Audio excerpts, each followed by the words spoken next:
Chapter 178, Lost Expedition. Soon, another map was spread on the table. This one was drawn on a piece of crude parchment made out of monster hide, and much less detailed than the one hanging on the wall. Well, that was understandable, because the second map did not depict the Dark City but the forgotten shore itself. Sonny stared at it in stunned silence. Yeah, Nephi's had not wasted any time during these 3 months. He had no idea how she had gathered all this information, but there was a lot more on the map than he could have ever imagined. At the center of it, a straight black line depicted the Crimson Spire. The labyrinth flowed from it, devouring the parchment like an ocean of blood. To the east, a small circle of black ink with a symbol of a white tower inside of it marked the Dark City. The city was perched on the edge of another, much larger circle. It didn't take too much effort to recognize the Cyclopean crater. After all, Sonny had traversed it on a rickety boat once, a lifetime ago. However, only now, looking at it in scale, did he finally realize just how giant the crater was, and how vast the forgotten shore itself appeared. Back on Earth, it would have been as large as a continent. The Dream Realm was indeed much bigger than their own planet, considering that just one of its numerous regions was this enormous. There were other symbols on the map that he didn't recognize. However, several of them attracted his attention especially. On the other side of the crater, almost exactly opposite the Dark City, a symbol of a tree depicted the Ashen Barrow. Some distance to the east of it, on a straight line, there was a mark in the shape of a red cross. Another red cross was drawn inside the crater just outside the eastern side of the Dark City. The third one was about a week's worth of traveling time to the north, near a symbol that looked like a grotesque, misshapen skull. The fourth one was halfway between the ruins and the Crimson Spire. The fifth one lay to the south, about the same distance as the third, drawn atop the symbol of an arching bridge. The last red cross was at the very edge of the parchment, far away to the south, beyond the labyrinth. Near it, 2 symbols were drawn. One was a crown and the other one was a question mark. Sonny quickly realized what these crosses represented. They were the giant statues of the 7 forgotten heroes who had given the terrible oath to vanquish the darkness and created the Starlight Legion. The one to the east of the Soul Devourer was the statue of the knight that he had used as a shelter on his first night in the Dream Realm. The one near the walls of the city belonged to the woman whose hand had saved them from drowning in the dark sea on the night of their escape. The other 4 crosses, most likely, marked 4 more headless statues. But where was the 7th? Frowning, Sonny glanced at the map and said, "So let me get this straight. You want to leave the Dark City, cross the labyrinth, reach the edges of the forgotten shore, and then return?" Nephi smiled. "Pretty much, yes." He sighed. "If we somehow survive the months of traveling through the labyrinth and actually manage to escape it, why the hell would we return?" The smile on her face withered. Changing Star lingered for a few moments, then pointed to the 3 symbols at the lower edge of the map, the red cross, the question mark, and the crown. "The first lord of the castle led an expedition to find the way out of the forgotten shore. This is where their trace disappeared. From what we were able to learn, an unassailable mountain chain blocks the path to the south. They ventured into the mountains and never returned. Nothing but death awaits us there." Sonny scratched the back of his head. "So you aren't really looking for a way out. You're looking for the remains of the cohort of sleepers that had conquered the castle 15 years ago." Neff nodded. "There is an item that they took away from the castle. If we find it, we'll have a chance in the fight against Gunlog." Sonny frowned. He felt as though she was not telling him everything.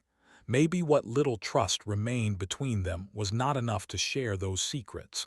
Maybe she didn't want someone else in the room to hear them. But then again, he didn't really care. Changing Star's business was her own. Sonny was just here as a potential mercenary. As long as the reward was worth it, he was ready to not ask any questions. Provided that not knowing the answers was not going to get him killed, of course. Feeling his hesitation, Nephi's added, "The way to the mountains is not as dangerous as you think. There is a method we can use to reach them comparatively safely, but once we're there, that's where we'll need your talents. Having you with us will make a lot of things easier." Sonny looked at her with doubt. "How do you know all this? It's not like there's anyone in the Dark City who was alive back then." Nephi shrugged. "There isn't, but there are stories, some written evidence. However, most of this we have learned from Cassie's visions." She gave the blind girl a warm look. "Cassie has helped us a lot." Sonny had to think. If Changing Star made this plan, it meant that she had good reasons to believe that it was doable. Of course, there would be danger. Nothing on the Forgotten Shore was ever safe or easy, but there was a rare opportunity in all of this, too. He felt very tempted to leave the ruins for a few months in the company of an extremely formidable cohort. Outside the walls of the Dark City, nightmare creatures were generally of a lower rank than those inside.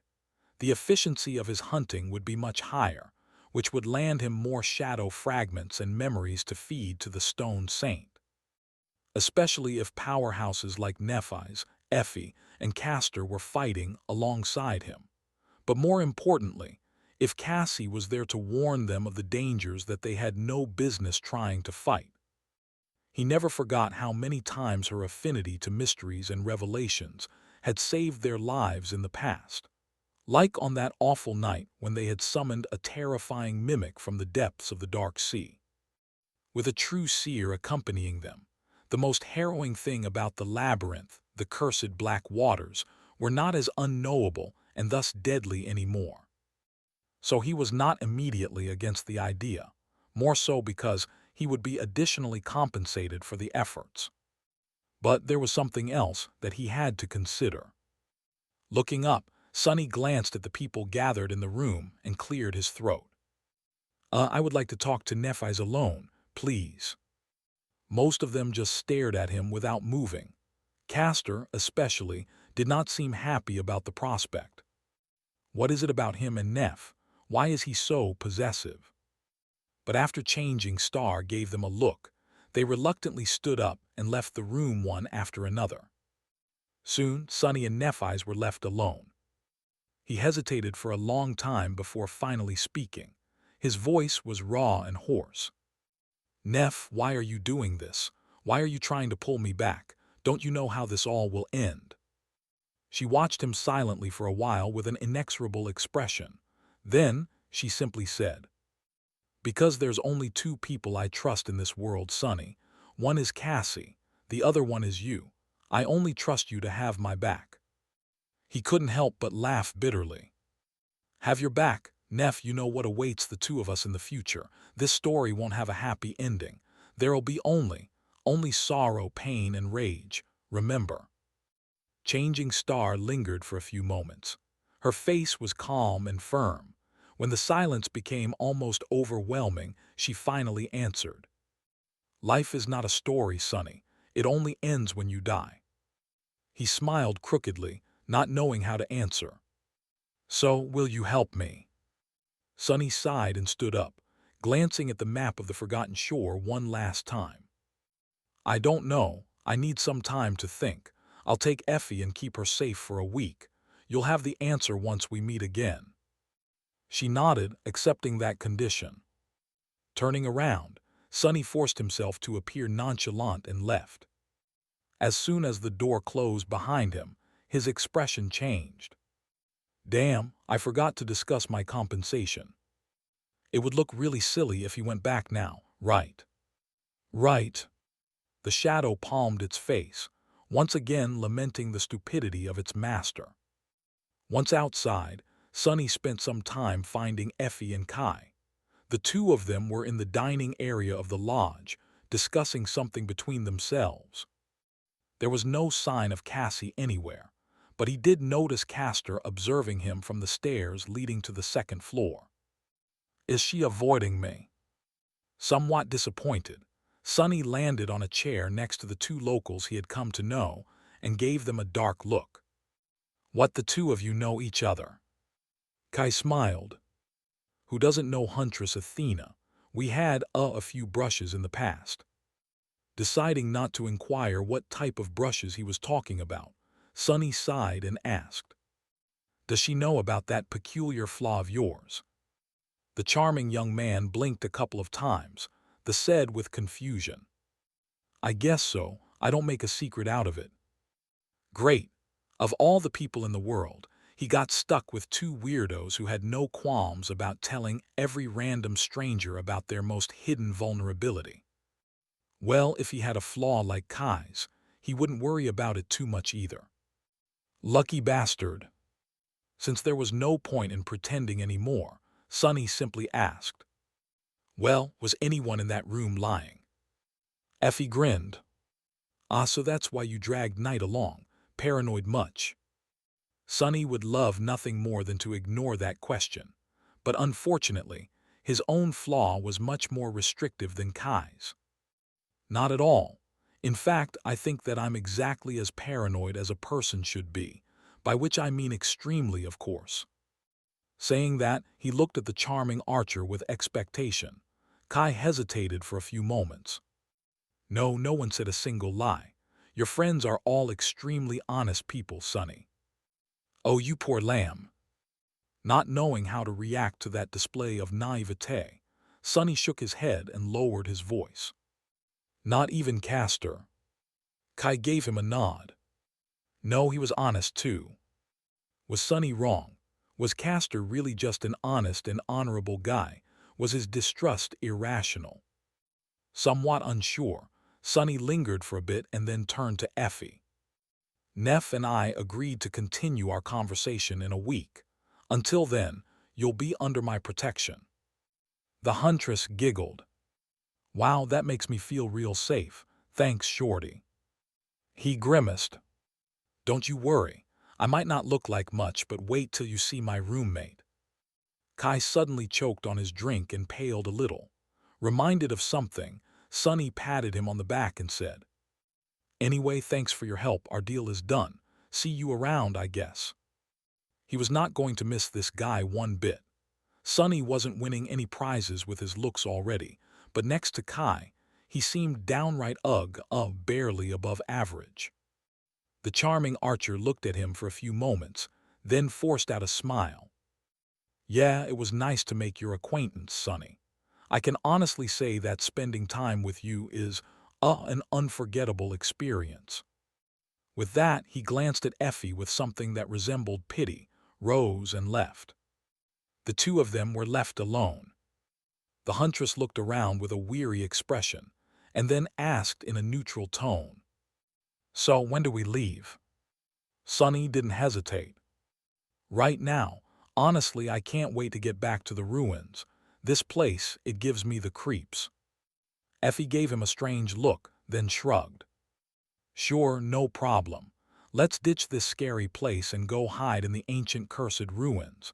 At least we can feel safe there, right?" Some time later, they were carefully walking through the streets of the dark city. Being here in daylight was not something Sonny was accustomed to, so he was justifiably tense. Luckily, both of them were experienced hunters and worked well together. Sonny fell into the familiar rhythm of cooperating with Effie without skipping a beat, as though 3 whole months had not passed since they last saw each other. It was honestly nothing short of jolly. At some point, the unruly huntress glanced at him and asked, "But seriously, how did you survive, Sonny?" He gave her a dark look, then shrugged. "How do you think? You know that I am very good at hiding in the shadows. I slept during the day and hunted during the night, observed my prey carefully before striking at their weak spots. If I ever met something I wasn't sure I could kill, I ran." She became thoughtful for a while, then said, "It's noticeable, you know, you've changed. You feel like a true hunter now." Sonny grinned. "Well, I would hope so. I hunted more nightmare creatures than was reasonable, really." She smirked. "How many?" That was a good question. Sonny hesitated before answering. Around 60. Yeah, no more than that, I think. Together with those terrors he had slain in the labyrinth, his kill count had long ago moved past 100. Effie blinked and looked at him with a dark expression. That many hunts in only 3 months, the number was nothing short of staggering. Actually, it was completely insane. Out in the real world, it was widely known that awakened nightmare creatures were too tough for mere sleepers to fight. Anyone who managed to prevail in a battle against one would earn themselves a proper reputation. Killing a dozen would make a person famous. If Sonny were to return home and claim that he had slaughtered 100, most of them in a cursed ruin populated by fallen abominations, the news of his accomplishment would fly around the whole planet in an instant. He would be hailed as an unparalleled genius and a hope of the entire generation. And yet, there were dozens of people just like him in the Dark City, many of them even more accomplished. Much more. Effie had several hundred hunts under her belt. There were a couple more hunters in the outer settlement whose track record was just as impressive, even if with the death of Jubei their numbers had shrunk. Inside the bright castle, there was Gunlog himself, his 5 lieutenants, all the pathfinders of the host, more than a few experienced hunters, and even a handful of guards with a lot of battle scars to prove their prowess. All of them were at a level that sleepers simply weren't supposed to ever achieve. The Forgotten Shore was truly an interesting place. If Nephis were to somehow succeed and bring even just several of them back to the real world, how would the world change? Would other things that had been considered impossible before suddenly have their status put under scrutiny? Was it the reason why the spell gave her the name Changing Star? Was Neph destined to not only create change, but also be the catalyst of it? Consumed with these thoughts, Sonny walked through the cursed ruins. Soon, a familiar shape of the cathedral appeared before his eyes. Looking at it, Sonny shuddered. He had been honest when he told Effie about how he managed to survive all this time. However, he had failed to mention how close he came to dying in the process. The memory of his first visit to the cathedral and its consequences was something he really liked to avoid. It happened a few weeks after he left the castle behind. Back then, Sonny was just starting to feel confident in the absolute darkness of the cursed night. He stalked the ruins, searching for prey and slaying one monster after another. Looking back, those few victories might have gone to his head a little. Or maybe he was just too sane to survive alone in the Dark City. It was the first meeting with the Black Knight that caused him to lose that state of mind. Sonny did not become interested in the ruined cathedral by accident, nor was he led there by empty curiosity. In fact, he had noticed something strange about the ancient temple and decided to explore it after careful consideration. Because the thing he saw was too alluring to ignore. At dawn, for a few short minutes, he could see a weak, ethereal golden glow emanating from the dark cathedral. The same golden glow he had seen twice before. Once deep within the ruby droplets of his own blood after consuming the drop of ichor, and another time exuding from Changing Star's unconscious body after her battle with the horror of the depths. Without having to guess, Sonny knew what this golden shine was. It was the light of divinity. With his own eyes altered by the drop of divine blood, which was left on the talons of the vile thieving bird after it had stolen Weaver's eye, Sonny was somehow able to perceive it. Considering that both Nephis and he possessed some measure of divine affinity, it wasn't hard to come to this conclusion. More than that, the circumstances surrounding the awakening of his ability to see the golden glow supported it. Thus, hopping to find another treasure equal to the drop of ichor, Sonny entered the ruined cathedral. Then he froze for a second, awed by its grandeur. That second was all it took for the Black Knight to skewer him on his sword. Sonny didn't know how the massive devil managed to avoid being seen by his shadow, nor how he got so close without making any noise. All he knew was that a menacing black giant suddenly stepped forward from the darkness that enveloped the temple and pierced him with a wrathful gaze. There were two scarlet flames burning in the impenetrable emptiness behind the visor of the knight's helmet. Looking at them, Sonny felt as though he was staring into the eyes of death itself. However, even though Sonny was caught by surprise, his body moved on its own. Countless hours of practice did not go to waste.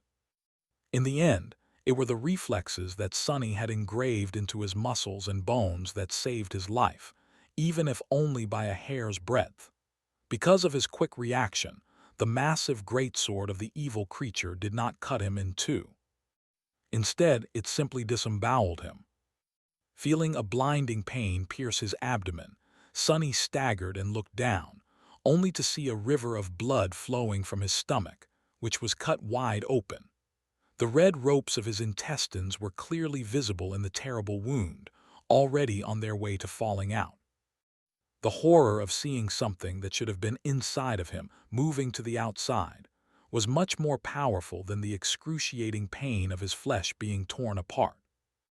Pressing one hand against the wound, Sonny fell on his back and weakly tried to crawl away. However, the Black Knight was already moving, raising his greatsword to deliver a finishing blow. For a fraction of a second, everything froze. Sonny didn't have time to come up with an elaborate plan, nor even think things through. All he knew was that he had to buy himself a chance to crawl away somehow. Of all the memories at his disposal, nothing seemed to be of use. Not the austere and razor-sharp midnight shard, not the ominous and powerful puppeteer's shroud. His mighty Tier 5 armor did not even slow the black blade for a moment. Even augmented by the shadow, they were not a match for the terrifying devil of the ruined cathedral. In the end, Sonny simply thrust his hand forward and let a small and ordinary-looking rock fly from it into the depths of the ancient temple. His shadow wrapped itself around the little stone, enhancing its enchantments. In the next moment, the rock suddenly howled, replicating the scream of the last nightmare creature that Sonny had killed. Augmented by the shadow, the howl shook the walls of the cathedral, causing dust to fly into the air. The Black Knight stopped, then looked over his shoulder in the direction where the howl was coming from. He seemed to hesitate for a moment. Not wasting any time, Sonny pressed tight onto his terrible wound, rose to his feet and staggered away, almost slipping in the puddle of his own blood. Groaning from pain, he tried to reach the exit of the old temple. Miraculously, he did. The Black Knight stopped in the doorway, simply following the small figure of the mortally wounded human with the burning flames that served him as eyes. Then it indifferently turned away and slowly returned into the darkness. Some time later, Sonny found himself lying in a ditch somewhere in the depths of the dark city. He had found his way to this ditch and crawled into it, hopping to hide himself from the monsters stalking the ruins at night. He was consumed by pain, fear, and disbelief. Was this how it was all going to end? Was this how he was going to die? He wanted to cry for help, but knew that no one would come. He wanted to simply cry, but, for some reason, nothing but laughter escaped from his lips. Funny, it was just too damn funny. An outskirt rat like him, dying in a ditch. What a fitting end. Why wouldn't he laugh? It was all just so hilarious. A laughing fit sent him into an ocean of suffering. Every time he moved, it felt as though invisible blades were cutting into his abdomen, slicing his flesh apart. And yet he couldn't stop laughing. The funniest thing of all was that he couldn't even die.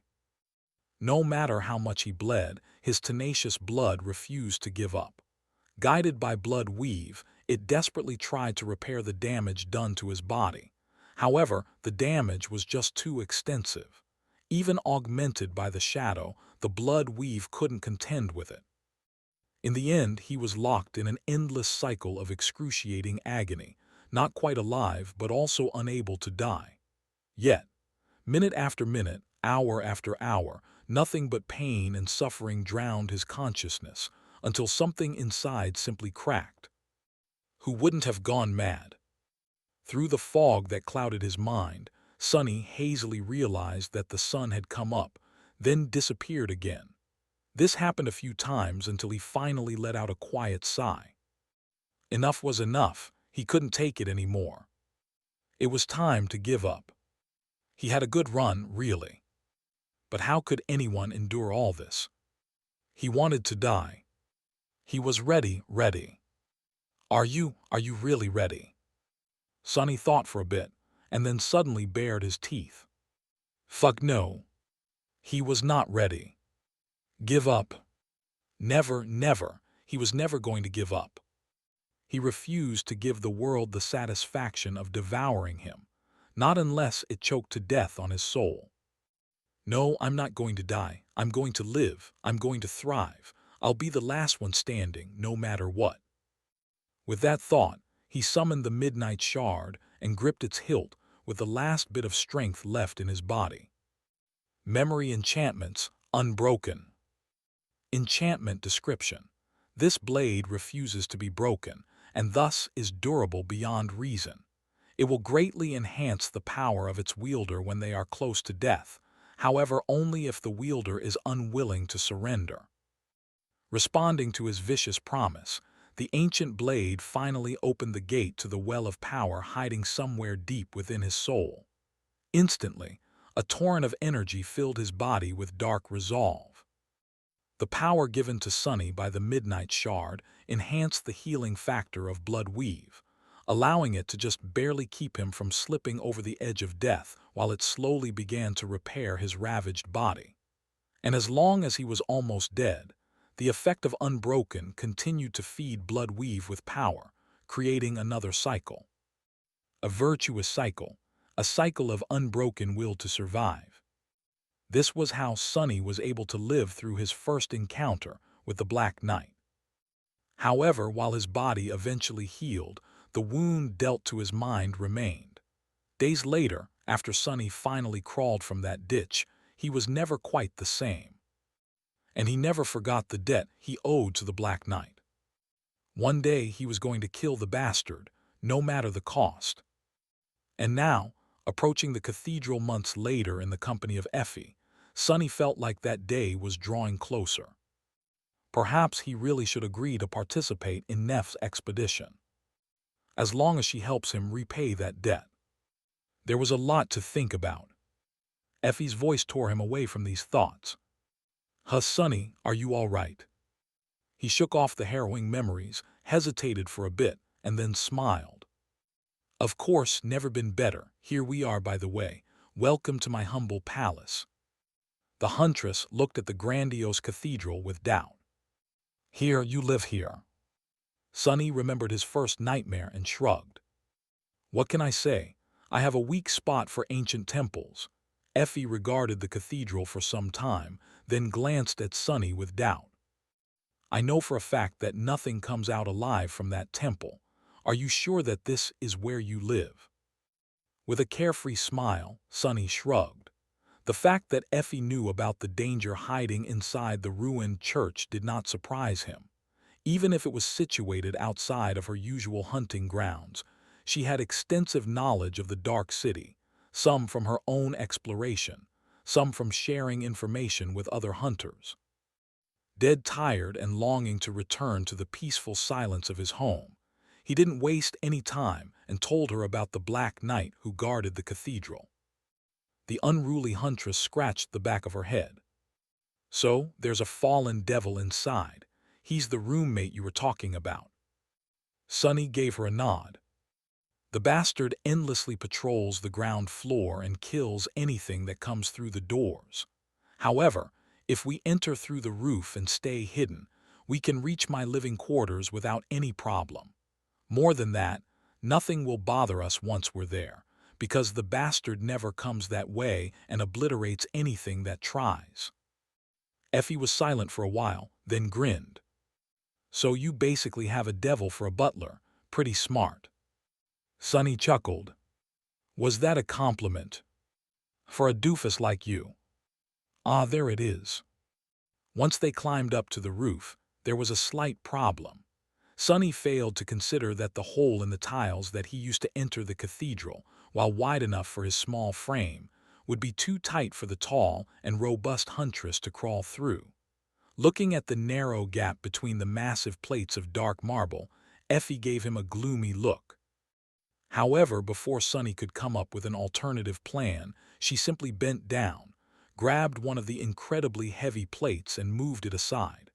The words died on his lips. Strong, so strong. I wonder who is stronger, she or the stone saint. Honestly, he wasn't sure. Before proceeding further, Sonny instructed Effie on how they were going to get her inside the hidden chamber, and watched as the huntress reluctantly dismissed her bronze armor. With only a short white tunic covering her lovely olive skin and abundant figure, she looked very, comely. For a moment, his displeasure of having someone intrude upon the secluded peacefulness of his lair evaporated. But only for a moment. Don't you get any strange ideas? Your armor is just too much of a risk. We can't allow ourselves to make any noise, that's all. Effie grinned. Strange ideas? Why are you talking about having strange ideas all of a sudden, huh, Sonny? He gritted his teeth, turned away to hide his blushing face, and crawled into the hole between tiles. Damn woman! Once they landed on the support beam of the cathedral, Sonny guided Effie's hands to rest on his shoulders. Although the sun was still high in the sky, there wasn't any sunlight around them. Only the floor of the ancient temple beneath them was bathed in it. But even then, large areas of the grand hall were drowned in deep shadow. Only it wasn't really shadow. It was darkness, not one born from the absence of light, but true darkness, one which even his sight could not pierce. Sonny didn't know if it was summoned here by the Black Knight or simply obeyed him, but this was how the bastard had managed to sneak up on him unnoticed back when they first met. In any case, he had to guide Effie across the beams of the cathedral. One wrong step, and they would plunge to their deaths. What a bother! Feeling rather awkward because of how close their bodies were to each other, Sonny quietly sighed and took a step forward. It was hard to concentrate. Strange ideas? Who's having strange ideas? Not me. A few minutes later, they reached the hidden balcony behind the statue of the unknown goddess. Despite the fact that nothing out of the ordinary had happened, Sonny was rather on edge. Something told him that this was going to be a really long week. Once they entered his hidden chamber, Sonny informed Effie that she was free to create light and speak. Not wasting any time, the unruly huntress summoned a radiant memory and looked around with curiosity. The beautiful and spacious room that had once belonged to the priestess of this ancient temple was suddenly flooded with soft light. The intricate engravings on the walls created an atmosphere of sanctity and elegance. Here and there stood various pieces of furniture, most made out of opulent pale wood, with a few mismatched pieces that Sonny had scavenged from the ruins. Effie whistled. Have to give it to you, Sonny. You sure know how to live in style, who would have thought? He smiled. Jealous? She sighed. The important thing is that even if Gunlog tracks us here, none of his people would be able to enter, so we're indeed safe. Slightly disappointed, Sonny shrugged. Well, make yourself at home. I'll show you the back exit and other stuff later. With that, he furtively glanced around and tried to quickly hide a few things from sight to make his home more presentable. If he had known that there was going to be a guest here, he would have cleaned up the mess a little in advance. Not that Effie paid it much attention. She walked around with curiosity, studying the engravings on the walls and ancient furniture. But then, suddenly, Sonny heard a loud giggle coming from behind. Turning around, he saw Effie standing in front of the wardrobe hidden behind a stone panel. The wardrobe was currently open, showcasing the garments left behind by the priestess. The huntress looked at him with a strange smile. Why is she staring at me? What? Effie shook her head. No, nothing. It's just, Sonny, when I first saw you, I thought, look at this tiny boy. He's just like a toy. You just want to dress him up like a doll and play with him. Sonny blinked a couple of times, then scowled angrily. Who are you calling tiny? I'm not tiny in any way, you beanpole. Not paying him any attention, the huntress glanced at the wardrobe and giggled again. Then, suppressing laughter, she said, Who knew that you are into playing another kind of dress-up, huh? It took Sonny a couple of seconds to realize what she was implying. When he did, he turned bright red from outrage. The nerve, the gall, how dare she? What are you talking about? Those aren't mine. The priestess who lived here before left them behind. Effie nodded a couple of times. Sure, sure. You just happen to have a wardrobe full of pretty dresses, by accident. That's the truth, I never lie. She looked at him with a wide smile. But of course, it must be the truth. I totally believe you, definitely. Sonny stared at her with his mouth wide open, not knowing what to say. Effie, meanwhile, looked around and innocently fluttered her eyelashes. But Sonny, we have another problem. Gritting his teeth in irritation, he snapped. What is it? She lingered for a few moments, then said teasingly. There's only one bed. Ah, what a predicament. Whatever should we do? Sonny glared at her for a long time, then spat. You take the damn bed. I'll sleep on the floor. With that, he turned away and tried to take a deep breath. Why did I ever agree to this? Women, damn women, they're the true terror. Indeed, this was going to be a very long week. After Sonny calmed down a little and had time to think about it, he realized that things weren't as bad as he had thought. Yes, living this close to the rambunctious huntress was a very special kind of trial, especially due to how much joy she seemed to derive from tormenting him. But there was one redeeming aspect to all of this, aside from the fact that he would get to constantly feast his eyes on. Wait, back to the topic.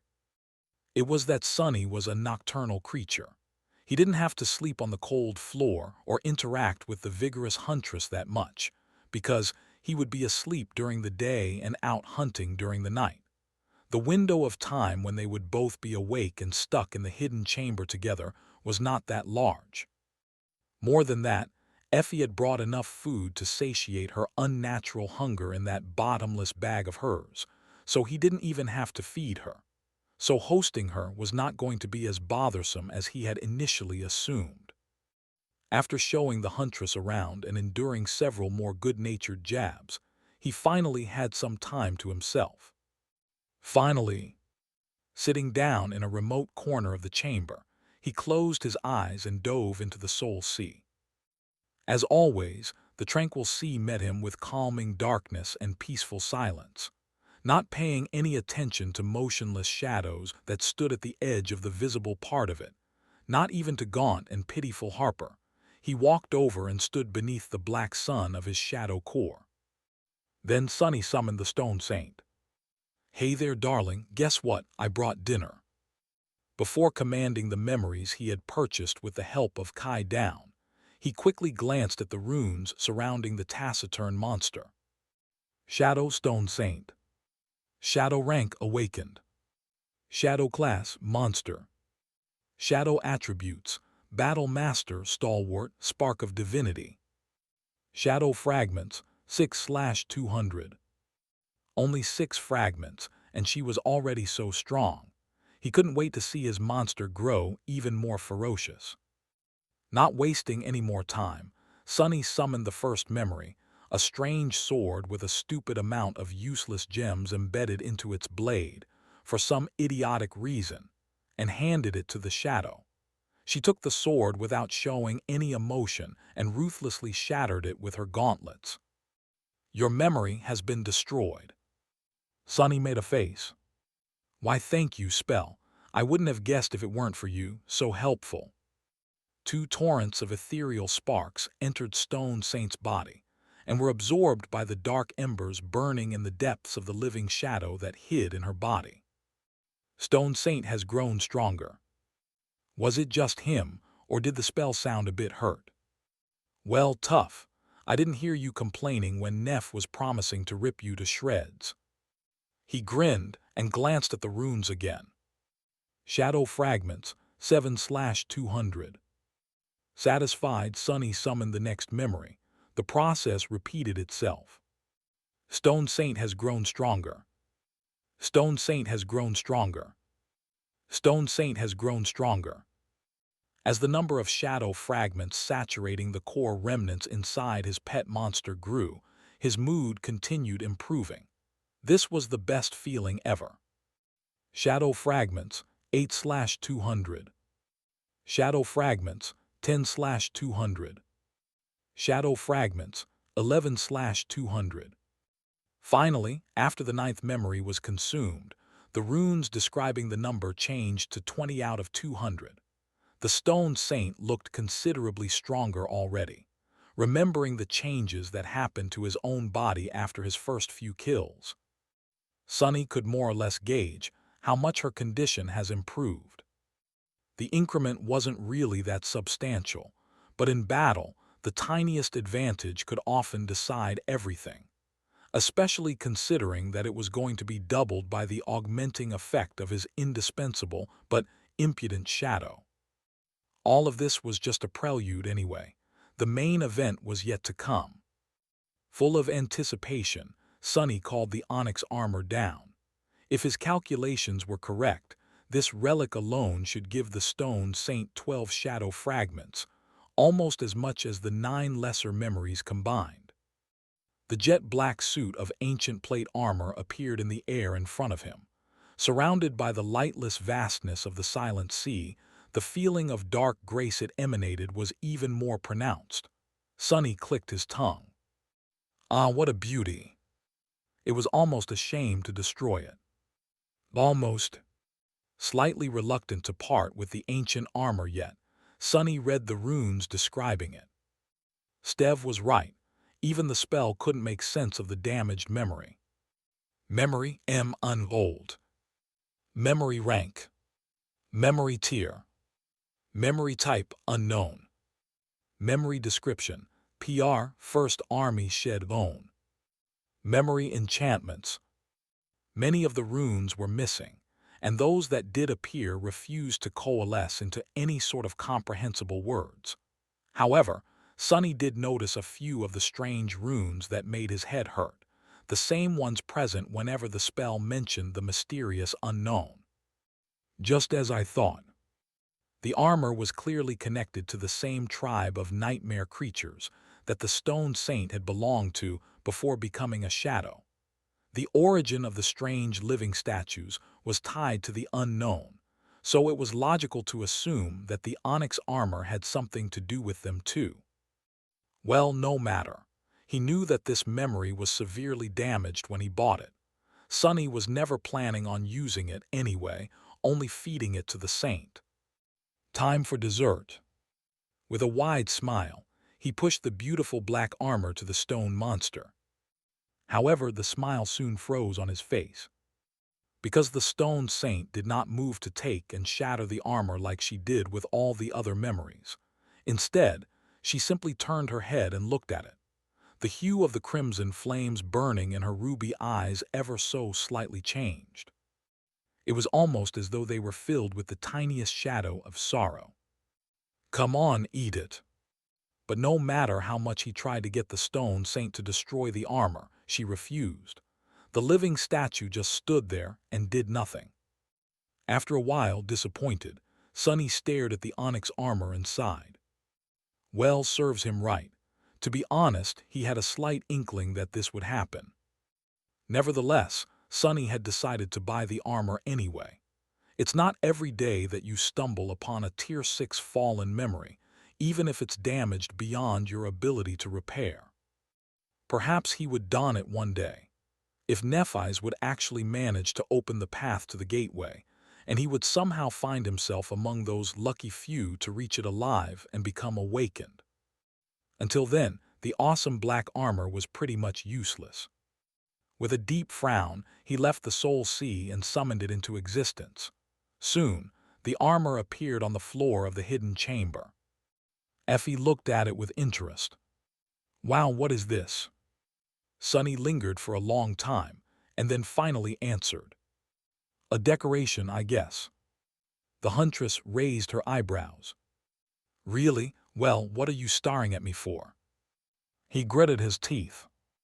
A few awkward moments later, Sunny said, Can you help me move it? It's too heavy for me to lift. Your shadow grows stronger." With a rather unpleasant noise, the monster's head fell down. Sunny indifferently bent his arm and wiped the midnight shard on the sleeve of his armor, watching as the massive body slowly toppled over. Standing on the other side of it, the stone saint simply flourished her sword in and stopped it abruptly mid-swing, sending every drop of blood flying to the ground. Then, she just stood there absolutely still, pretending to be a statue. Sunny sighed.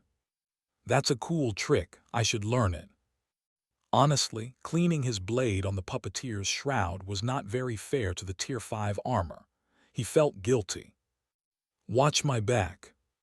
With the taciturn shadow observing the surroundings, he summoned the prowling thorn and used it to recover the soul shards from the carcass. This was the fourth nightmare creature Sunny had killed this night. With the help of the stone saint, his hunts became much easier than before. Not even mentioning the fact that the shadow was as powerful as most of his marks, the mere fact that he had a partner to draw the enemy's attention away changed a lot of things. Sunny was somewhat capable of, but preferred to avoid engaging in direct battle with these abominations. His way of doing things was to strike from the shadows and, ideally, kill the enemy with a single strike. If everything went smoothly, the prey would never even see its killer.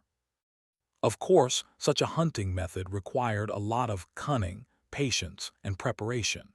He had to observe the enemy for a long time to learn its behavior and weaknesses. The confrontation itself took just a few seconds, but only because days had been spent in advance to make that immediate resolution possible. After hunting in that meticulous way for 3 months, Sunny felt strange simply overpowering the monsters with brute force. The combination of Stone Saint's indomitable defense and his swift blade was nothing short of miraculous. It was almost like fighting side by side with Neff. Almost. With a sigh, Sunny threw the soul shards into his rucksack and stood up. He was facing a problem that he had never expected to face. It was honestly rather bizarre. He was running out of monsters to kill. Awakened nightmare creatures weren't that abundant in the Dark City to begin with, let alone those whom he had already tracked, studied, and felt confident attacking. After tonight's massacre, pretty much every one of them was dead. Sunny had cleaned the house. But he was so much stronger now, so much more dangerous. With the help of the Stone Saint, maybe there was no need to be so cautious. No, this is how you get yourself killed. This was a dangerous mindset. Despite his recent growth, Sunny was still in no way the apex predator in the ruins. In fact, he was the opposite of that. Of all the creatures stalking these streets, he was the weakest. Pride is the gravest of all sins. Next thing you know, you'll be trying to hunt the fallen ones. Sunny would perhaps survive a confrontation with a fallen beast, maybe. But actually defeating one was a whole other conversation. And if he had the misfortune to stumble on something of a higher class, his chances of making it out alive would not be very high. He could start investigating one of the awakened creatures that he knew of, or simply go home. However, something was bothering Sunny. There was this feeling in his head that he had a seed of an idea, but then got distracted and failed to fully form it. What was I thinking about just now? Whether or not to hunt again tonight. How powerful he had become with the help of the shadow. How it was not very practical to wipe the blood with the sleeve of the puppeteer's shroud. Oh, right. Back when he saw the Stone Saint shake off the blood of her sword, he had thought that this would be a cool trick to learn. And at that moment, he got a feeling that he was onto something. I should learn it, I should learn it. Suddenly, Sunny's eyes became bright. If he could learn this trick from the stone saint, what else would he be able to learn from her? This shadow of his had an attribute called Battle Master, which apparently meant that she was proficient in all forms of combat. Was there a better teacher for someone like him? The answer was no. With his technique stagnating because of the lack of guidance, there was no one better than the masterful stone saint to learn from.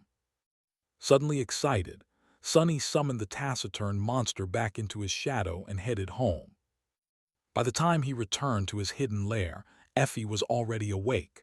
Sitting on the bed, she was lazily staring at the ceiling and whistling a cheerful tune. Her long legs were somewhat covered by the blanket, but still, that white chitin of hers was way too revealing. Sunny had to be very careful to look the other way. It was very hard. "Oh, you're back, good hunt."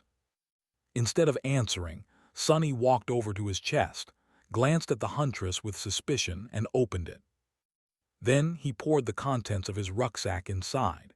7 soul shards fell on the pile, which was sadly visibly diminished because of his recent expenses. It was still nothing to scoff at, though. Effie whistled. 7, how many heads is that? Sunny closed the chest and sat on it. 4. 3 monsters and 1 beast. Effie blinked, a bit stunned. 3 monsters? How did you manage to kill 3 monsters in one night? He hesitated, then sighed. Trying to hide the existence of the stone saint would be very bothersome, especially if he was going to venture on an expedition with Neff's cohort. Out there in the labyrinth, chances were that none of them would be able to hold back to hide their aces. That was if he was even going to agree to it, of course. Anyway, there would be not much harm in revealing her now, or rather, the benefits outweighed it. "I'll show you, just don't freak out." Effie giggled. "I'm pretty sure that nothing you're capable of showing can freak me out." Ignoring her teasing tone, Sunny glared at the huntress and summoned the saint out of his soul sea. Immediately, 2 crimson flames ignited in the depths of his shadow. A moment later, the menacing stone knight stepped from it on the floor of the hidden chamber and turned her head to Effie. Effie recoiled. What the hell is that?" The mighty huntress stared at the stone saint, her hand hovering in the air, ready to grasp the shaft of the spear. Her beautiful hazel eyes were full of tension and dark anticipation. The contrast between that fierce pose and the fact that she was still comfortably wrapped in a blanket was so funny that Sunny couldn't help but snicker. "Gee, relax, haven't you seen an echo before?" Effie blinked. "That thing is yours. Wait, you got an echo." He gave her a nod and gestured at the stone saint. "Yes, I did meet Saint, ain't she a beauty?" The huntress stared at the taciturn creature, then scowled with outrage. "You lucky bastard. You do know that I haven't even caught a sniff of an echo after 3 years in this pit.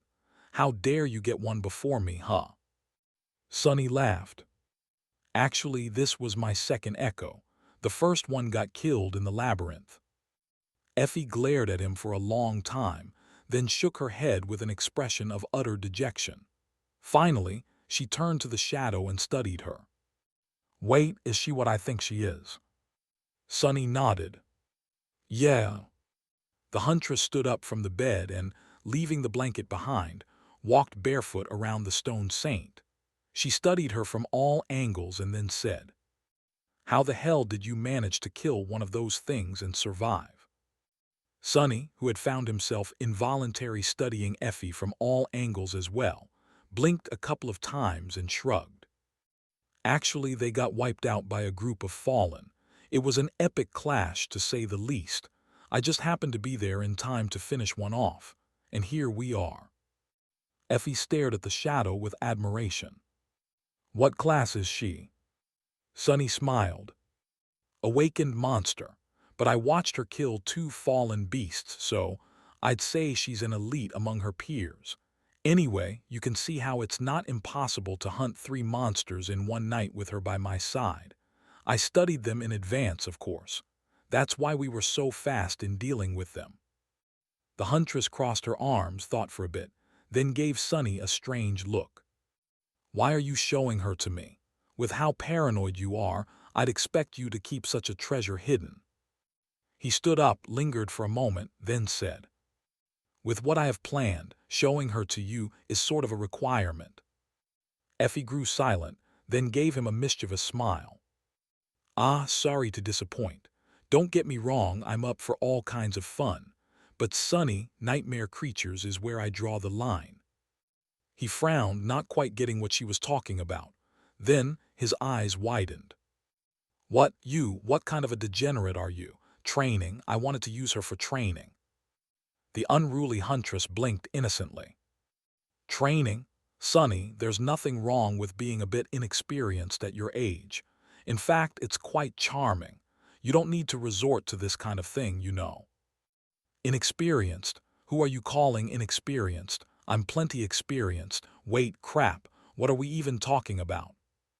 Dying from laughter, Effie left Sonny to fume with outrage and walked over to the makeshift kitchen while shaking her head. Soon, the tantalizing smell of roasting meat filled the air. "I'm going to kill her. Should I kill her? It's going to be pure self-defense anyway. A week of this will be the death of me." With a sigh, he tried very hard to calm down. When his thoughts returned to their usual cadence, Sonny stood in front of the stone saint and slowly exhaled. It was time to learn. On his way back to the cathedral, Sonny had made a hard decision. He decided not to augment his body with the power of the shadow during his practice with the stone saint. Even though he knew that this was going to bring him a lot of pain in the future, he was adamant about his choice. There were several reasons why he wanted to face his pet monster with his own physical ability and nothing else. The first and most simple reason was that Sonny knew that the shadow would not always be there when he needed it. Just like during the battle against the Spire Messenger, when it had been away scouting, circumstances in which he was going to have to rely on nothing but his own prowess were bound to happen. Not to mention that it had been his own reflexes, and not the shadow, that saved him from being cut in halves by the Black Knight. The second reason was less evident. It had to do with the existing hierarchy of power in the Dark City. At the very top, there were the Fallen. Beneath them, those creatures that were merely awakened, and at the very bottom, sleepers. Any fight that a human could face in that cursed place was going to be against an overwhelming force. With time, Sonny had adjusted to this reality and was able, these days, to face the lower classes of the awakened abominations on almost equal terms, with the help of the shadow. He was still weaker, but not by that much. However, deep down he knew that, sooner or later, he would be forced to fight against fallen enemies. And he was also almost sure that he would have to cross swords with humans that had saturated their cores to the brim with soul essence, and were thus much stronger than him. For that reason, his experience hunting monsters who were not much stronger than his augmented self was actually an impediment. It dulled his edge and made him forget what it actually meant to struggle against an enemy who was leagues above him. The knowledge and mindset that he desperately needed to retain to have a chance of surviving the future. He had to keep himself humble. And lastly, there was one truth that he had learned during these 6 months on the Forgotten Shore, and it was that nothing was more beneficial to one's growth than fighting against a superior opponent, especially if that fight ended in your loss. One defeat taught a person more than a dozen victories against weaker enemies would. The problem was that, in this cursed place, any defeat meant death. So Sonny actually had little experience losing to someone. From start to finish, he tasted loss only 3 times. Once in a battle against the Carapace Centurion, once when he had faced Nephi's under the branches of the Soul Tree, and once in this very cathedral when the Black Knight's sword had sliced his stomach open. Each of those defeats taught him more than anything else did. So, having the opportunity to fight with a monster who was much more powerful than him, and yet had no desire to kill him, was an extremely rare and precious opportunity. That's why Sonny steeled himself and let the shadow rest on the floor while he faced the stone saint. Taking a deep breath, he summoned the midnight shard, assumed a defensive stance, and looked the menacing stone knight right in the eyes. "Attack me." Not wasting even a second, she did just as she was told. Oh crap! The shadow attacked with the vicious strength of a true monster. Knowing perfectly well that his strength was not enough to block her sword, Sonny desperately moved the midnight shard to deflect the strike to the side. The countless hours of practice and hundreds of thousands of times he had repeated his katas had not been in vain. His body moved with lightning speed, placing the blade in the path of the stone saint's weapon at just the right angle. Feeling the impact reverberate in his bones, Sonny gasped from the pain and stood his ground. Guided by the midnight shard, the shadow's sword glided to the side and missed his body by a wide margin. However, before Sonny had time to congratulate himself, the saint simply continued moving forward and slammed into him. Being hit by her shield felt like crashing into a stone wall at high speed. Flying back, Sonny impacted against an actual wall and rolled to the floor. A small yelp escaped from his lips. Getting distracted from her food for a moment, Effie glanced at him and called, "Sonny, you're alive." He weakly raised a hand and brought his thumb and index finger together in the shape of a circle. "Yeah." The huntress smiled. "Good, don't die yet, all right. It's going to be really inconvenient for me to get out of here without your help." Sonny gritted his teeth. "Is that all you care about?" "I'll try." Slowly rising to his feet, he staggered and had to lean on the wall for balance. The stone saint returned to her spot and stood there indifferently, not paying any attention to his furious glare. With a heavy sigh, Sonny walked back to stand in front of her, raised the midnight shard and spat. Again. Over the course of the next few days, Sonny often wondered if he had really gone mad. Otherwise, why would he willingly subject himself to this torture? His life now consisted of only three things: spending time with Effie, practicing with the stone saint, and exploring the cursed ruins. Out of the three, the time he was spending in the deadly maze of the dark city was by far the least dreadful. He even found himself enjoying it a great deal. Once you begin thinking about a cursed ancient ruin teeming with abominable creatures as a comforting place, you should really start thinking about your life choices.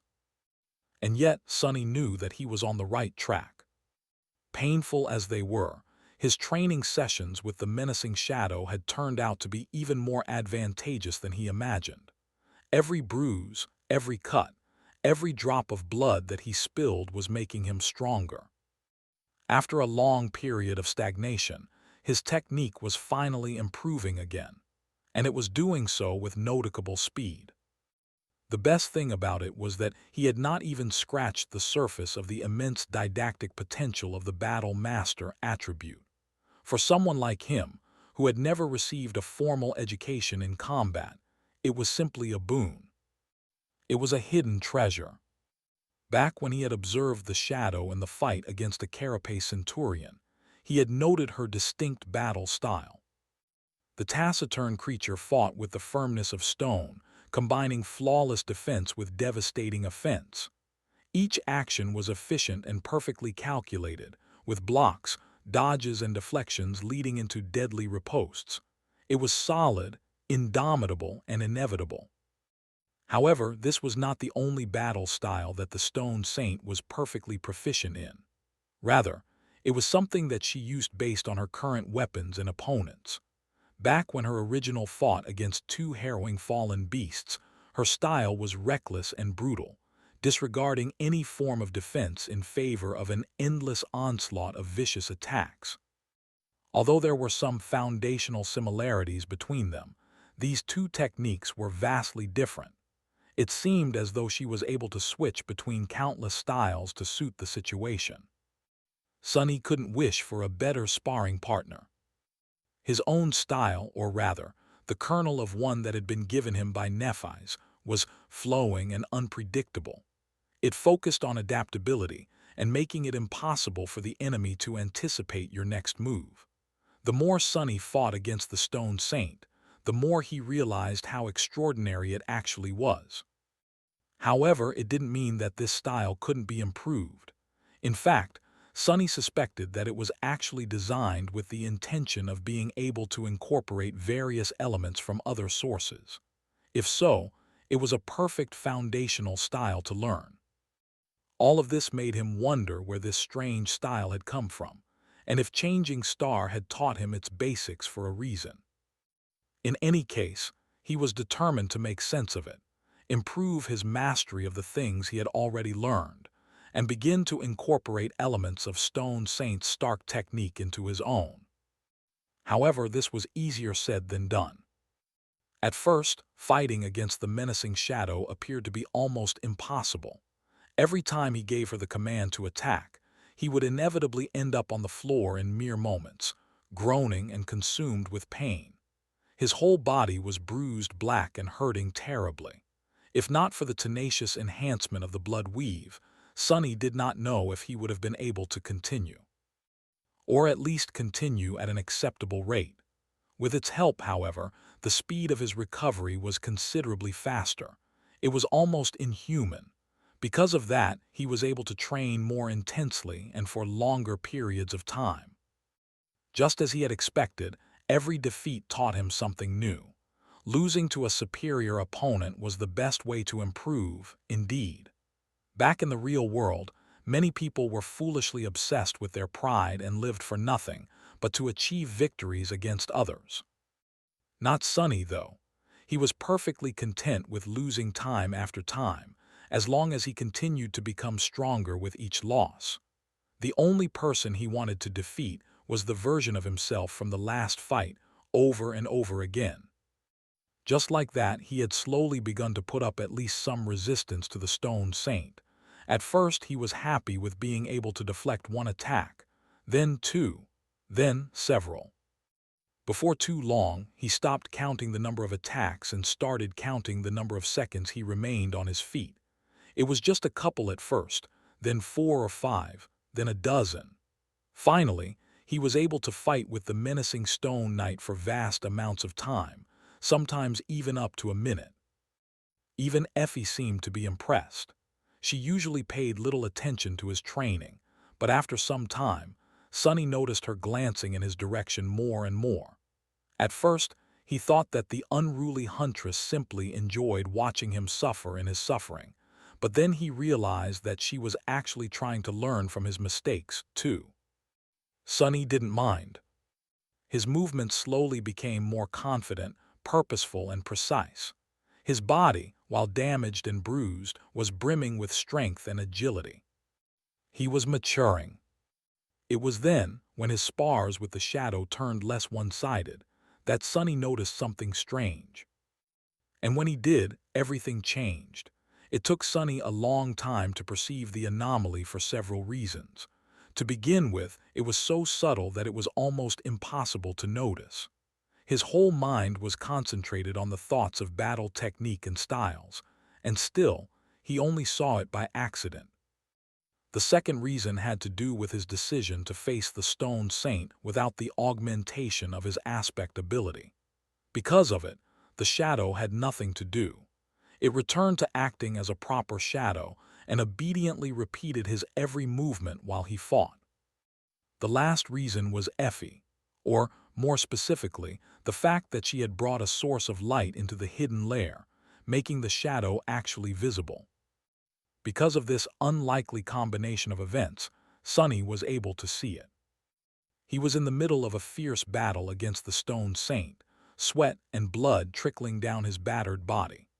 The clamor of swords clashing against each other permeated the chamber, drowning the raspy sound of his laborious breathing.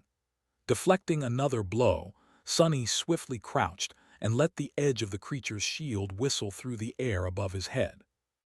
His rather clumsy attempt to imitate one of the Stone Saint's explosive ripostes was easily blocked, and the two of them continued the duel. This time, it lasted for an especially long time. Sonny was pretty sure that he had already withstood the oppressive assault of the monster for 1.5 minutes. If true, this was his personal best. After countless spars like this, he would sometimes enter a special state of flow. In it, his mind was calm and clear, operating at a tremendous speed. When Sonny entered this state, his attention became simultaneously sharp like a blade and strangely unfocused. Normally, he would have to concentrate on specific details, like watching the enemy's footwork to predict where the next blow would come from. Sonny was even able to split his mind in two, with one part of it absorbing the information that came through his eyes, while the other was preoccupied with what the shadow saw. In this way, he could either concentrate on two enemies at the same time or have a full view of his surroundings, so that no one could sneak up on him from behind. However, with his attention not focused on anything, he was somehow capable of perceiving everything. Every detail, be it the enemy's footwork, the direction of their gaze, or the slight change in the environment, simply became a part of the all-encompassing tapestry that he perceived as a whole. Needless to say, this ability to see everything simultaneously and think with sufficient speed to act on it dramatically boosted his combat performance. It was consonant with, and felt like a natural continuation of the strange sense of clarity that he had achieved after almost dying in the battle against his first carapace centurion. Right then, Sonny entered this state of flow once again. After a few more exchanges, he suddenly noticed that there was something strange about his shadow. Instinctively, he paid it more attention while continuing to fight. It was then that he realized that his shadow's movements, while almost exactly like his, were actually not the same. There was a very slight, almost imperceptible difference.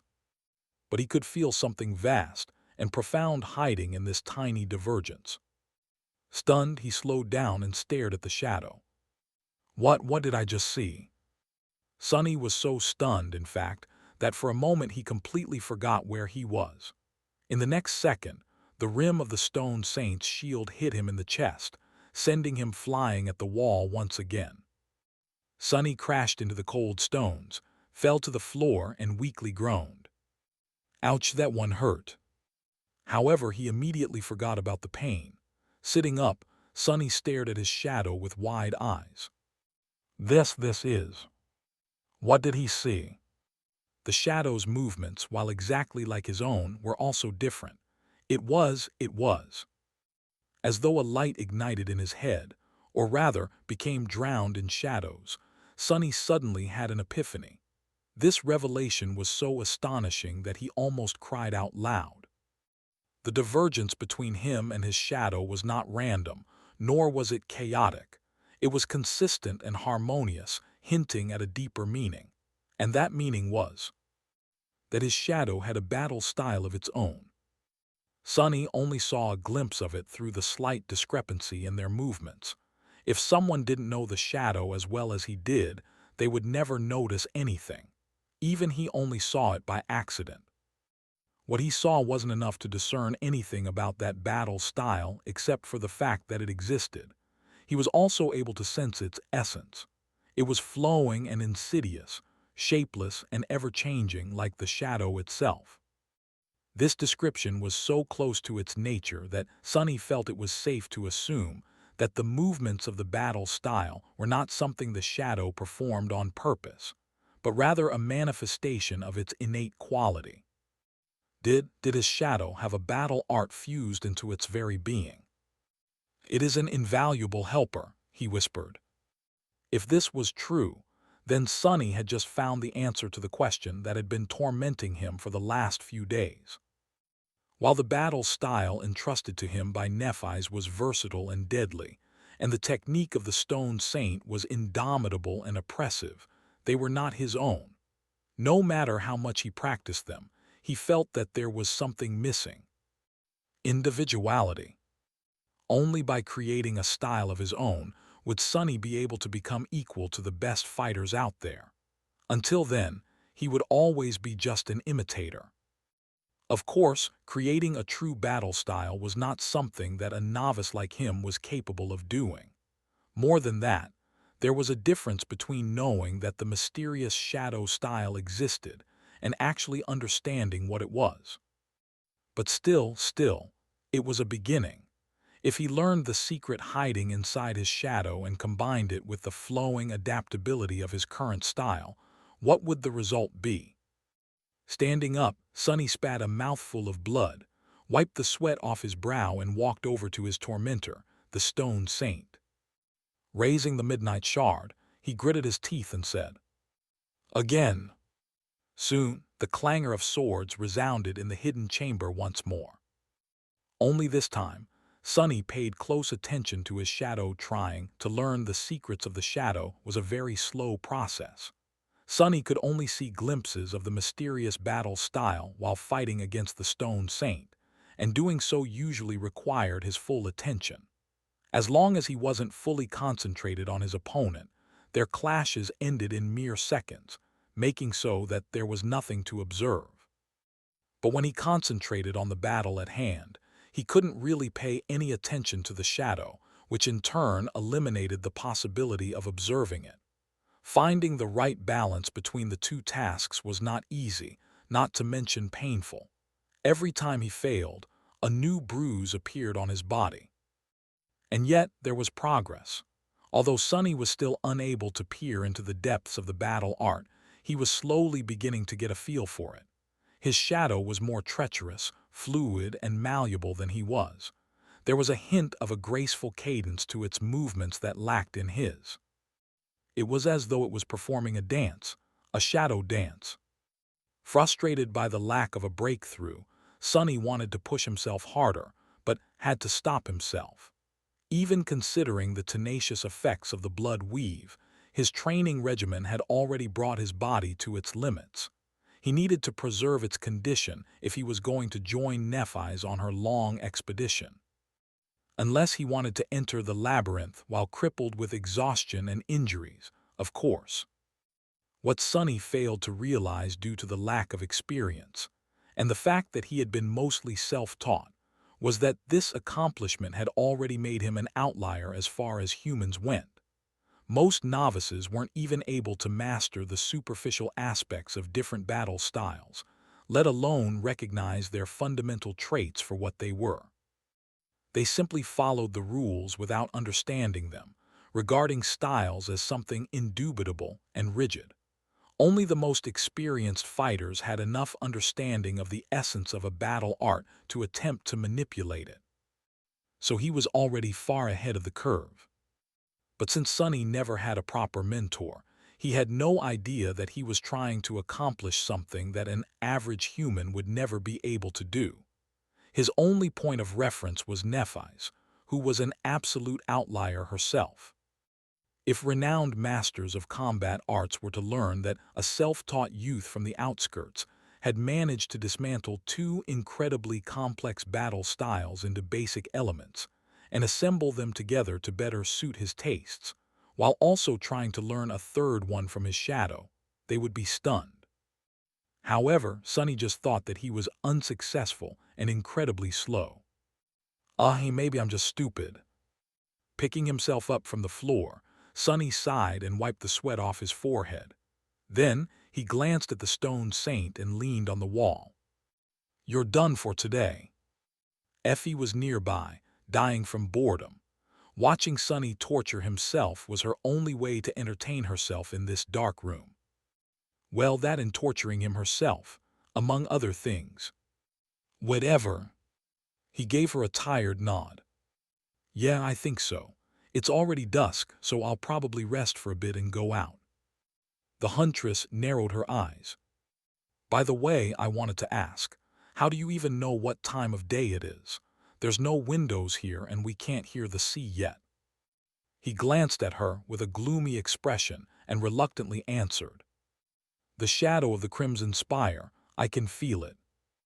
Effie blinked a couple of times, then shrugged. "Ah, I see. Anyway, since you're done, can I have a turn with your girlfriend?" Sonny gritted his teeth and answered without even thinking, "She's not my girlfriend." Only then did he realize what Effie was asking. She had never shown interest in sparring with the Stone Saint before. Why now? Not that it mattered. And no, you can't. The huntress titled her head. What, why? Sonny scoffed. Do I need to explain it? It's too dangerous. What if something happens to you? Effie giggled. So let me get this straight. You can train with her all day every day, but you think that for me, she's too tough. He shook his head. Don't misunderstand. It's just that if something happens to me, the worst outcome is that I die. If something happens to you, however, I'm going to get killed by Nephites. The end result is the same, but one way is vastly better than the other. Get it? She crossed her arms. Oh, come on. I just want to see which one of us is stronger. Sonny scowled. No way, don't even think about it. Effie silently glared at him. I said no, okay. There's no way I'm letting you fight her. The huntress grinned. All right, that's not going to be a problem. A few minutes later, Sonny was staring at the scene in front of him in disbelief. How did it come to this? Leaning over the opulent wooden table stood Effie and the Stone Saint. The elbows of their right hands rested on the table, while their palms were pressed against each other. The shadow was taciturn and indifferent, while the huntress was full of enthusiasm. They were preparing to arm wrestle. Effie glanced at him and grinned. Want to bet who's going to win? If I overpower your girlfriend, you'll owe me a shard, no. 10 shards. Sonny sighed. What if you lose? The unruly huntress winked at him. You know what? I don't even want to know. I don't gamble, so forget about it. Effie sighed. So boring. Anyway, let's do this. She gripped the Stone Saint's hand and prepared to wrestle. Let's go. Instantly, both the shadow and huntress tried to bring the opponent's arm down. The table groaned, subjected to a crushing amount of pressure. For a moment, it seemed that the Stone Saint was on the losing side, but in the end, her hand only moved by a millimeter. The monster stared at the young woman with her ruby eyes, her face hidden behind the visor of the helmet. There was no emotion in her gaze. Effie's hazel eyes, on the contrary, were full of mirth. There was a relaxed smile frozen on her face. However, Sonny could see that she was putting her all into this struggle. The lean muscles tautened under the olive skin of her back. Her whole body was like a loaded spring, brimming with strength and overwhelming power. And yet the shadow's hand did not move. It seemed as though neither of them could overpower the other. I wonder who will give up first. A second after second passed in silence, but nothing changed. Both Effie and the Stone Saint were persisting, not giving up even a tiny bit of ground. The amount of strength they were exerting to keep this volatile balance made Sonny sweat a little. They're both monsters. In the end, the first one to give up was the table. Not able to withstand the pressure anymore, it simply exploded. Covering his face to protect it from the flying splinters, Sonny froze for a moment, then stared at the pile of tiny debris. A feeling of deep sorrow and indignation pierced his heart. Oh no, my table, just like that. A week had passed. Miraculously, Sonny had survived. Even more miraculously, he had somehow managed not to kill Effie, which was a big accomplishment in and of itself. In fact, by the end of it, their forced cohabitation had turned rather pleasant. They were both solitary hunters, after all. There was an instinctive understanding between the two of them. His overall combat skill, and particularly comprehension of both his own battle style and that of the Stone Saint, had improved by leaps and bounds. He felt faster, stronger, and better prepared to face the horrors of the dream realm. Although he had yet to reach the same level of physical power that he had possessed before sacrificing 100 shadow fragments to create the Shadow Saint, Sonny felt that the current him was far deadlier of an opponent. Which was good, considering how fast the grim future was approaching. Currently, Sonny and Effie were sitting on the support beam of the main hall of the cathedral, looking down from the head-spinning height. Far below and away from them, the Black Knight walked through the patches of light and darkness, continuing his never-ending patrol. Effie scowled, then whispered, "So this is the bastard." Sonny gave her a gloomy nod. "Yeah, in the flesh, or whatever he has instead of it." The unruly huntress gave him a long look. "How the hell did you manage to live through a fight with that fiend?" He grimaced. "Barely. Also, calling it a fight is giving me too much credit. I just got myself gutted and crawled outside. He never leaves the cathedral, so I got away." She shivered. "Are you sure that he won't hear us?" Sonny pointed down. "As long as he doesn't walk past that column, and as long as we're not too loud and keep our voice down, we're safe. Trust me. I've been studying that bastard for 2 whole months." Effie suddenly grinned. "So how loud are we talking about? Because I can promise to." Sonny rolled his eyes. "Can you stop? We're in a temple, for God's sake." He didn't need to hear the end of the phrase to know that it was going to be highly suggestive and very inappropriate. She quietly giggled. "Fine, fine." After a couple of minutes passed in silence, Sonny looked down and saw that the pale light of dawn was slowly turning brighter. It was almost time for the two of them to leave the cathedral. He had yet to come to the final decision regarding Neff's request. Depending on his choice, he and Effie would, perhaps, never see each other again. Sonny quietly sighed. Then, turning to the huntress, he said, "Hey, Effie, can I ask you something?" She looked at him with a silent question in her eyes and shrugged. "Sure, go ahead, doofus." Sonny hesitated, feeling the somber mood of the situation. Then, looking away, he said, "Tell me honestly, were you dropped on your head a lot when you were a kid?" Effie blinked a couple of times, then suddenly pressed both hands against her mouth to suppress a laugh. In the process, she almost fell down from the support beam. "Heavens, Sonny, do you want me to laugh out loud and get us both killed? What's up with that question?" "No, I was not." He looked at her with a dubious expression. "Then why are you so damn cheerful all the time? It's not normal. You're like a crazy person, and I know a thing or two about that, mind you." The huntress smiled. "Ah, that." Then she shrugged. "It's simple, really." Sonny waited for the explanation, noticing an unfamiliar air of melancholy around the vigorous young woman. Her usual infectious vitality somehow felt lessened. "It's because I don't think that this place is as bad as all of you seem to believe. Everyone in this dark city is convinced that this is hell." She hesitated. "But to me, it's a paradise." Sonny glanced at her and frowned.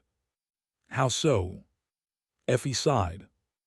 "You wouldn't understand, but for some of us, the real world was more of a hell than the dream realm." Sonny turned away, thinking about his one life in the outskirts. The reason he was able to adapt so well to the ruthless terror of the nightmare spell was because, at its core, it wasn't that different from his own reality. Still, what kind of a paradise is this?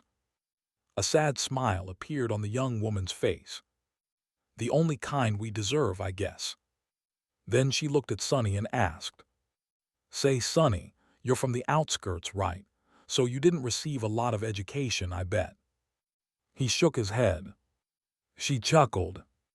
"Well, not like it would have changed anything. The schools are basically propaganda camps anyway.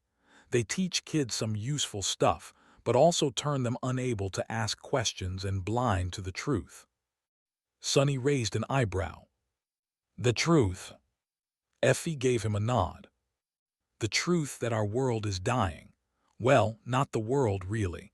Just the part of the ecosystem that we need to survive." Something moved in his memory. A year or so before Sonny was born, a whole continent was lost because a Category 5 gate had opened on its coast. But the huntress quickly overturned his expectations. And I'm not talking about the nightmare spell. I'm talking about what we humans have done to our planet without anyone's help. There were more than 10 billion people on Earth a couple of hundred years ago, did you know? But now, there's barely 3. And half of them only have food and shelter because of us awaken and the powers we possess, which were given to us by the spell. She wasn't wrong. Sunny remembered the poisonous, acrid air of the outskirts, the inhuman conditions in the underground factory where his mother had worked, the towering barriers protecting the city from the deadly winds of the wasteland outside. He knew, of course, that the planet was not in a good shape compared to the past. But he never really thought about it that much. To him, this was simply how life always worked. Effie shrugged.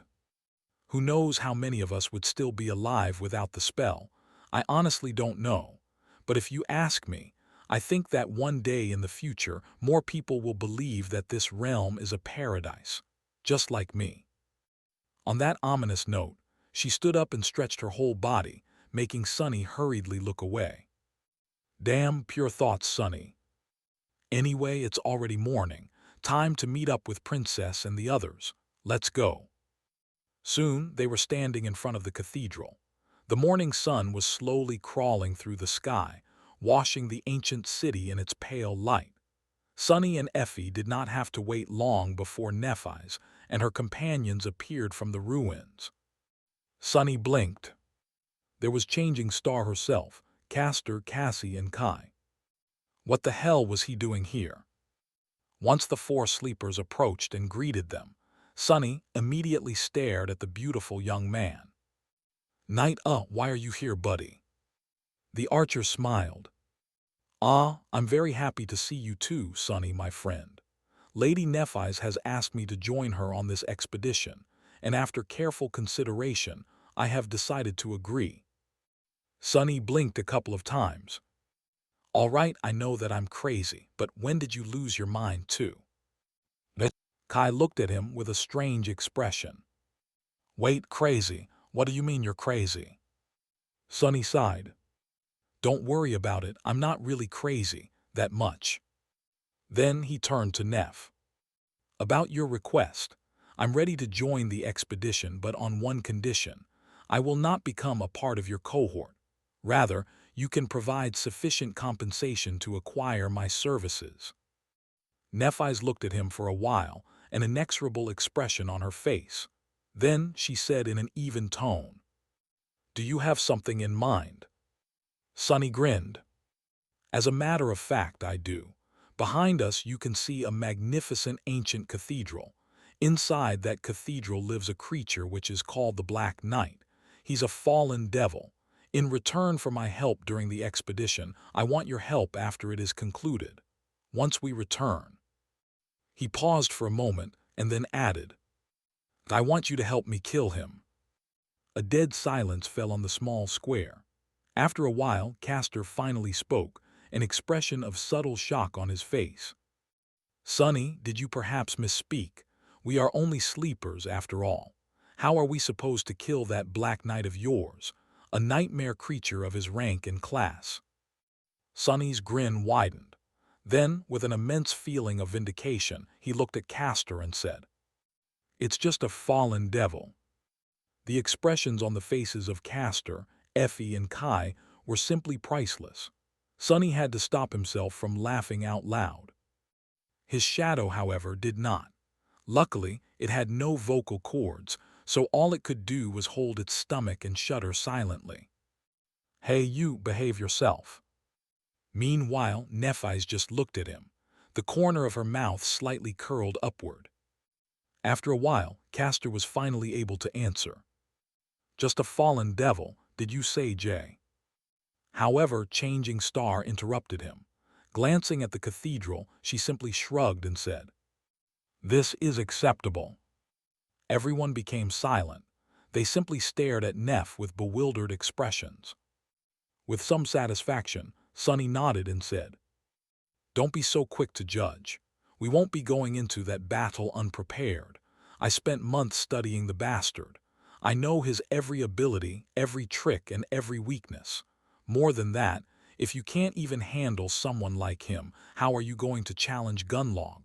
Isn't that what this expedition is all about? Actually, he debated for a long time whether he should demand that they attack the Black Knight now or after the expedition was over. In the end, he decided that they were all too weak to face the devil for now. But after months spent in the labyrinth, things were bound to change. There were more nightmare creatures out there, and most of them were not impossible to kill. By the end of the expedition, every member of the cohort was going to have much more soul essence in their cores than they had now. They would also have a wider arsenal of memories at their disposal. More importantly, they would have time to hone and perfect their teamwork. If they wanted to have a chance in a fight against the Black Knight, this was the most important part. Nephi's nodded. Sonny is right. It's not like it's impossible to kill a fallen creature. In fact, both Gemma and Tessai had done so in the past, not to mention Gunlog himself. It just takes a lot of preparation and a little bit of luck.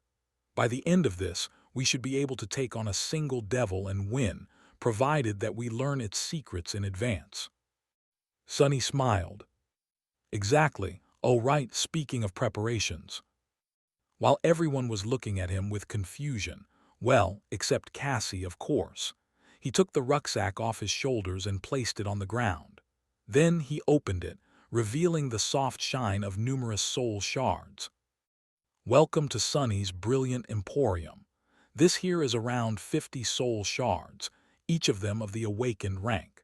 Since we will be venturing into the labyrinth, I've decided to give you guys an opportunity to empower yourself a bit before facing the terrible dangers of that ghastly place. Of course, I'll give you a family discount. He had emptied his treasure chest before leaving the hidden chamber. Currently, all of his remaining shards were inside the rucksack. Of course, he hadn't done so out of the kindness of his heart.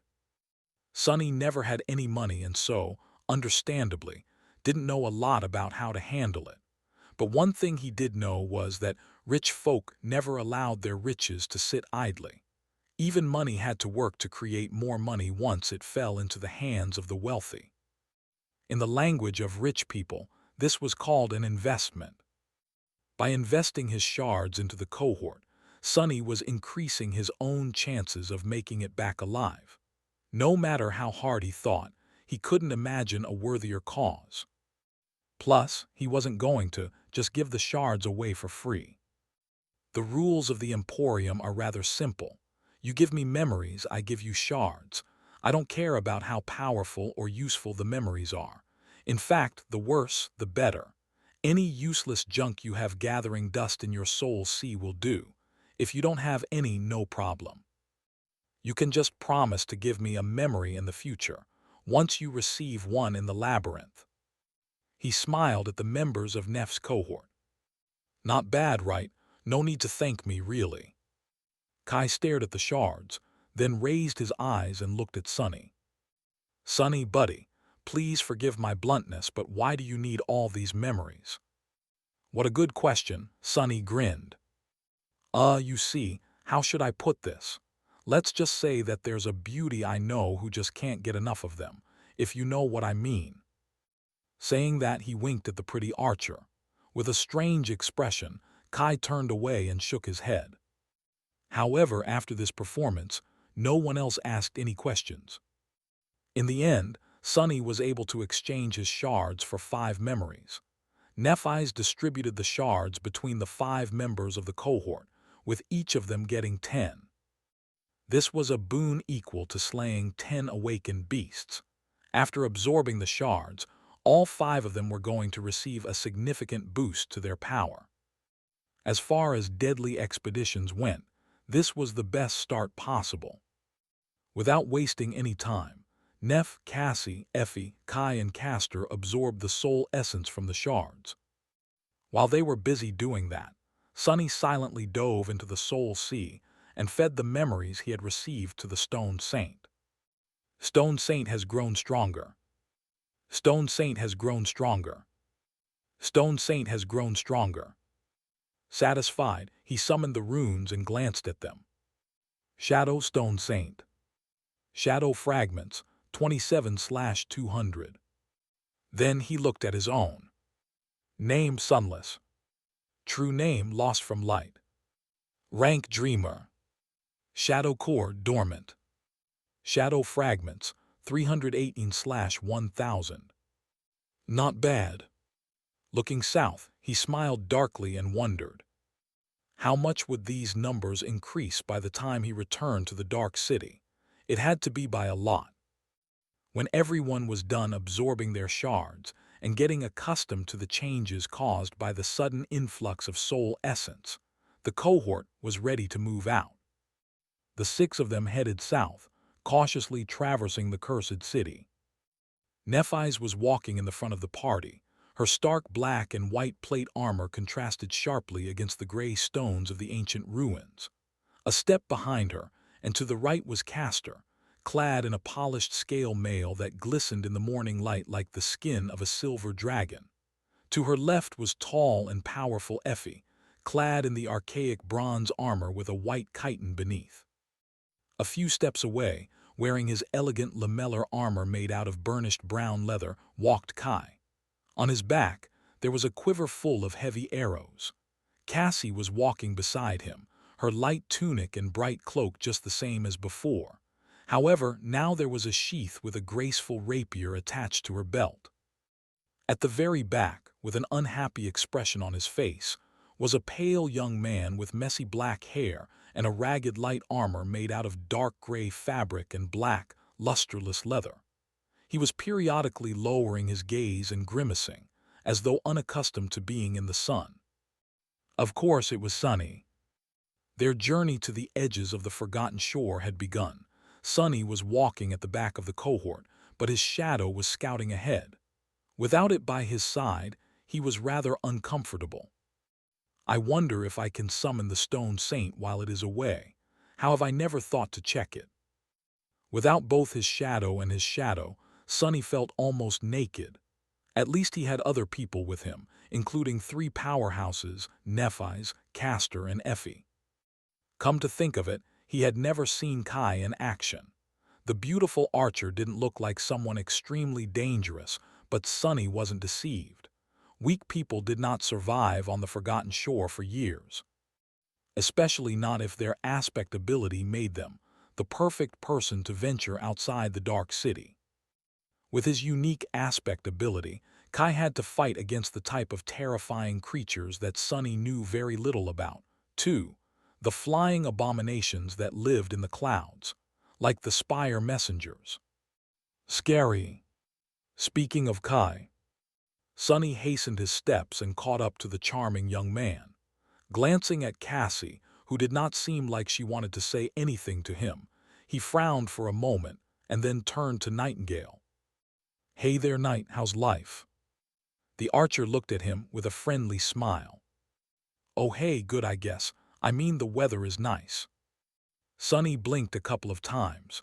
The weather was never nice on the Forgotten Shore. It was either too cold, too damp, or too hot. Honestly, he even missed the Black Mountains sometimes. At least it was consistent. Not one to make polite talk, Sunny went straight to the question he really wanted to ask. "So really, what are you doing here?" Kai glanced at him with a bit of confusion. "What do you mean?" Sunny sighed. "From what you told me, your life in the castle was nothing short of peaceful. You have enough shards to stay there for a long time. Everyone likes you, and even the host treats you nicely because of how useful your ability is. Why would you risk it all to go with us into the labyrinth?" The beautiful archer lingered for a bit. Well, actually I landed in a bit of trouble, I think. The deaths of those guards who locked me in the well are being used to frame Effie, are they not? Well, what if someone knows that I am connected to their disappearance? Won't I be in danger?" Sunny thought about it for a bit, then reluctantly agreed. "Makes sense. But won't the danger you will face in this expedition be much worse than the one you are escaping from?" Kai smiled. "It certainly will, but Sunny, there is something else that you failed to consider." Sunny frowned. "What's that, please?" Please don't tell me that you became one of Neff's converts." The charming young man chuckled. "Converts? No, I don't think so, at least not in the way you think." He was silent for a long time, then sighed. "Actually, I don't think that many people see things clearly. But really, it's not that hard to understand." Turning to Sonny with a somber expression on his usually carefree face, Kai suddenly asked, "I came to the Forgotten Shore 31 months ago. Do you know how many of us reached the Dark City that year?" Sonny shook his head. The archer grimaced. "Almost 400, and do you know how many are still alive? Less than 2. He was silent for a while. "Which means that in just 2 years more than half of us perished. People die all the time in the Dark City, you see. The castle may seem safe, but actually, the host is constantly bleeding people. Every week, a few hunters don't return from the hunt. Every couple of weeks, a nightmare creature attacks the walls and kills several guards before they manage to drive it away or destroy it." Kai sighed. "But most often of all, something comes into the outer settlement and simply drags away people. That's not even mentioning those who die of hunger, desperation, or by another human's hand. Do you see where I am going with this?" Sonny scowled, a new understanding dawning on him. Seeing his expression, Kai looked away. "Indeed, every year hundreds of people die in the Dark City, and every year hundreds more come to take their place. But Sonny, this year there were only 4. Not 400, but just 4 people." How had he not thought about it before? Sonny's eyes widened slightly. Meanwhile, Kai continued. "Which means that the Bright Castle never got the chance to recoup its losses. What happens if that spell cycle theory that people have is true, and 5 months from now, when the winter solstice comes, the same thing repeats itself?" He shook his head, a dark expression on his face. "It means that a year from now, there will be maybe 600 humans left in the Dark City, and 2 years from now, there will be only a dozen or 2. It takes a lot of people to maintain the semblance of civilization we have going on here, Sonny. Once we pass the point of no return, it will all come crashing down." The beautiful archer glanced at him and added in a heavy tone, "Every non-combatant will die. Every fighter who is not powerful enough will die. Eventually, only a few strongest ones will be left. Am I strong enough to be among those few? I'm not sure. And even if I am, who would want to live in a situation like that?" He turned away and stared at Nephi's, who was walking ahead of them. "So no, Sonny, I am not a convert, but I will follow Lady Nephi's to the edges of the labyrinth and back, because it's better to die trying to do something than to live on hiding your head in the sand. Don't you think?" Just like that, their conversation ended. Sonny walked on in silence, thinking about what Kai had said. If the archer was right, then the future was, indeed, nothing short of disturbing. Of course, no one knew for sure how many sleepers were going to arrive here during the winter solstice. But now that he thought about it, Sonny felt that people who believed in the cyclic nature of the arrivals were almost right. He also believed that there would not be hundreds of new faces arriving on the Forgotten Shore in 5 months. However, while others expected that there would be a dozen, a few dozen after a year, and 100 after that, he did not. For some reason, Sonny felt that there won't be anyone else coming to the Dark City at all. He felt that the 3 of them, and Castor, were the last people to ever be sent to this hell by the spell. Gee, what's up with people today? First Effie and her doomsday talk, now this. I am already an extremely pessimistic person. I don't need anyone's help to feel terrible about the future. But as it turned out, he did need help. These 2 conversations had opened Sonny's eyes to a serious problem. He was too short-sighted. He concentrated too much on the problems at hand and failed to see the bigger picture. Was it because both Effie and Kai had spent more time on the Forgotten Shore, or was it because he had simply not paid enough attention to the details? Would things be different if he had? Just as Sonny glanced at Nephi's, Cassie suddenly turned her head in his direction. Sunny frowned. "What is it?" "She has been ignoring me this whole time, but now she wants to talk. Huh." The blind girl hesitated for a moment, and then quietly said, "Something is following us." Thanks for watching. Please subscribe and like the video and comment down if anything wrong in the story. And if have any suggestion to a new novel or want next part of any series, comment down. Our target is to get 1K subscriber. There will be surprise for all of you. Stay tuned.